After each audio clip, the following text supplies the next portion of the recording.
Assalamualaikum warahmatullahi wabarakatuh, Bu. Perkenalkan, di sini saya Dr. Nurul dengan Ibu siapa? Baik, Ibu Dina. Umurnya berapa ya, Bu? 40 tahun. Tinggalnya, Bu? Tembalang. Kalau boleh tahu, pekerjaannya, Bu?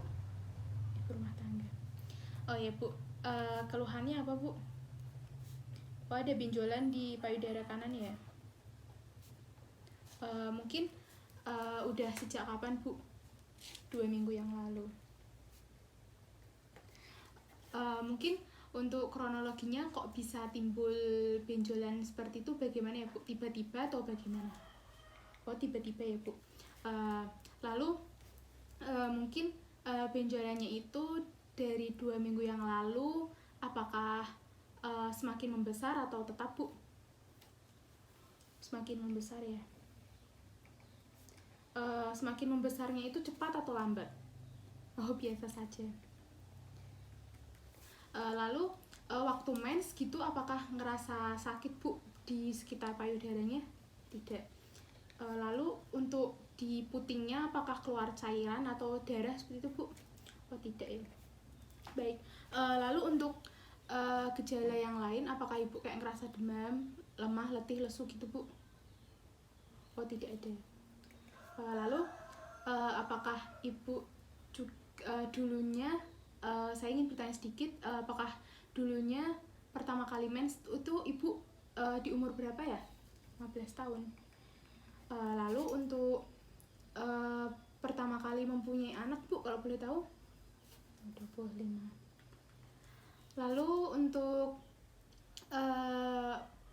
dulunya apakah punya penyakit seperti ini kayak benjolan di payudaranya sebelumnya? Atau tidak ada? Lalu keluarganya, Bu, apakah ada yang punya penyakit seperti ini juga? Tidak ya, Bu.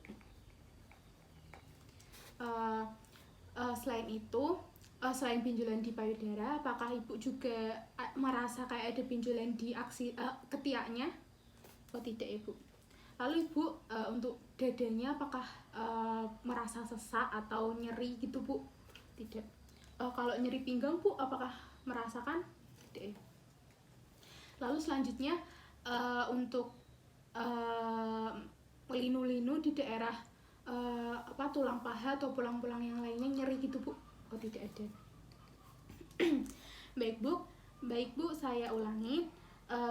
Jadi Ibu Dina umur 40 tahun. Tadi ada benjolan payudara di sebelah kanan, itu udah 2 minggu yang lalu, munculnya itu tiba-tiba semakin membesar. Tidak ada keluhan lain dan tidak ada keluarga yang punya penyakit seperti ini. Baik, Bu, untuk memastikan diagnosis lebih lanjut, saya akan melakukan pemeriksaan fisik pada payudara Ibu. Apakah Ibu bersedia? Baik, kalau bersedia bisa ditemani wali atau suaminya masuk ke dalam ya, Bu. Kalau tidak ada, nanti bisa ditemani dengan perawat saya. Ini bertujuan untuk memastikan lagi diagnosisnya dan untuk terapi selanjutnya. Baik, kalau Ibu bersedia, bisa dilepaskan bajunya dan duduk di sini saja. Saya akan mencuci tangan terlebih dulu ya, Bu.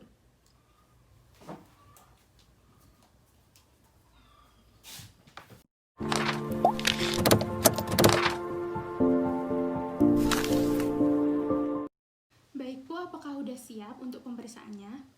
Baik, kalau sudah siap, kita mulai dari inspeksi terlebih dahulu. Kita melihat simetris asimetris dari payudaranya. Kita lihat apakah sama dari payudara kanan dan kiri. Terus kita melihat apakah puting kanan dan puting kiri itu segaris atau tidak. Terus kita juga melihat apakah ada benjolan di sekitar payudaranya. Lalu apakah ada perubahan kulit dari payudaranya. Lalu apakah ada seperti kulit jeruk.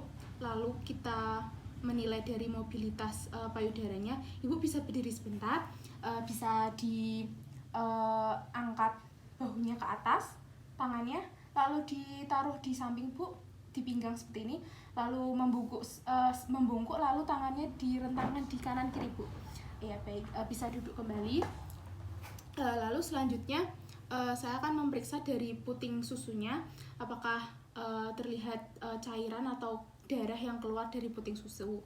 Nah, lalu saya akan melakukan palpasi di putingnya dengan jari 2, 3, dan 4. Saya menggunakan metode nyamuk dari luar lalu ke dalam sampai ke putingnya.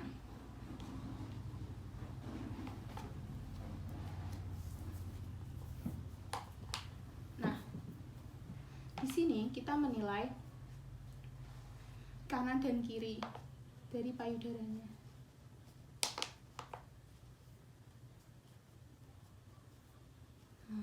Lalu kita menilai dari apakah ada benjolan dari payudara kanan atau kiri. Lalu kalau ada benjolan kita nilai dari konsistensinya, mobile, immobile, lalu konsistensinya kenyal, keras, atau lunak.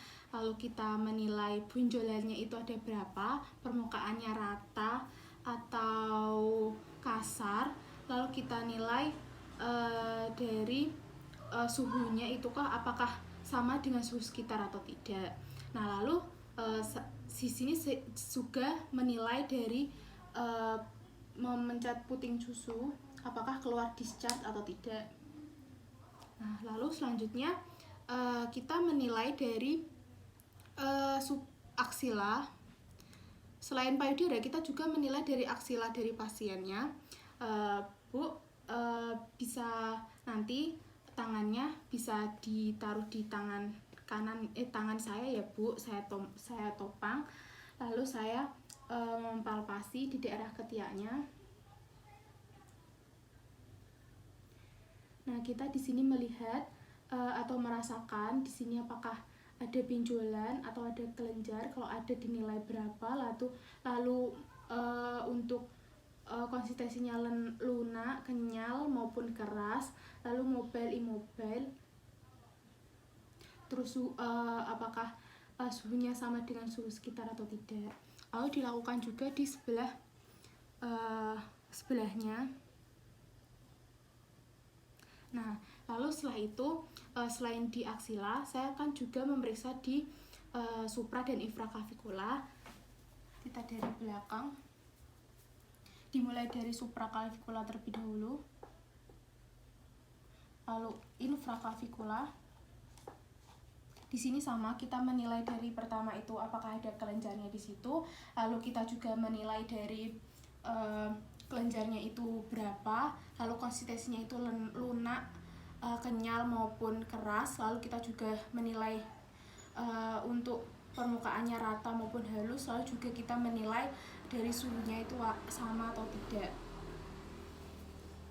juga menilai ukurannya dari kelenjarnya. Baik Bu, ini pemeriksaannya sudah selesai. Apakah ada yang ditanyakan? Baik, kalau tidak ada, terima kasih ya Bu atas kerjasamanya. Saya cukupkan di sini saja. Wassalamualaikum warahmatullahi wabarakatuh.